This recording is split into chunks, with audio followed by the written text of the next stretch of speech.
واجبات نماز کے سلسلے میں ترتیب اور موالات کے سلسلے میں 2-3 مسئلے عرض ہوں گے آپ کی خدمت میں، اگرچہ اکثر و بیشتر مسائل سے آپ آشنا ہیں۔ اگر کسی نے جان بوجھ کر نماز کی ترتیب کو بگاڑ دے، نماز کی ترتیب کو غلط کر دے، مثلا قراءت کے وقت پہلے سورہ حمد پڑھنا ہوتا ہے، اس کے بعد دوسرا سورہ پڑھنا ہوتا ہے، اسی ترتیب کو اگر بگاڑ دے، پہلے کوئی سورہ پڑھے سورہ حمد سے پہلے، پھر سورہ حمد کو اس کے بعد پڑھے تو نماز باطل ہو جائے گی۔ اسی طرح پہلے رکوع کرنا ہوتا ہے، پھر اس کے بعد 2 سجدے بجانا، اگر 2 سجدے کر کے پھر اٹھ کر رکوع کرے، ترتیب بگاڑ دے، نماز باطل ہو جائے گی۔ تو یہ ترتیب کی رعایت شرط ہے۔ اگر نماز کے کسی رکن کو بھول جاتا ہے اور اس کے بعد والے رکن کو بجا لاتا ہے، مثلا رکوع بھی رکن ہے اور 2 سجدے بھی ہر رکعت میں رکن ہے،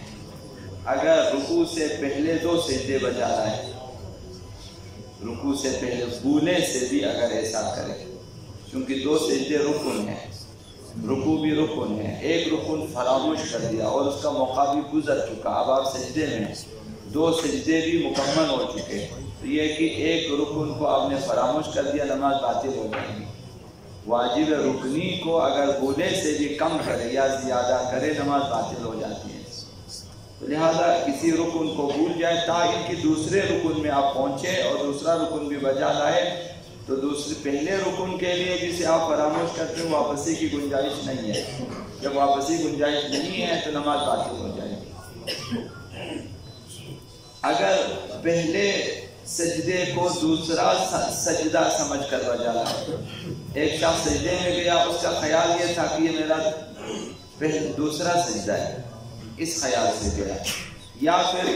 دوسرے سجدے میں گیا، اس کا خیال یہ تھا کہ یہ میرا پہلا سجدہ ہے، تو اس کی نماز صحیح ہے، اور اس کا پہلا سجدہ جو اس نے پہلے کیا اگرچہ دوسرا سمجھ کر کیا، وہ وہی اس کا پہلا سجدہ حساب ہوگا، دوسرا سجدہ جو اس نے پہلا سجدہ سمجھ کر کیا وہی اس کا دوسرا سجدہ شمار ہوگا اور اس کی نماز صحیح ہو جائے گی۔ اور نماز کے افعال میں بھی موالات شرط ہے اور نماز کے اذکار میں بھی موالات شرط ہے۔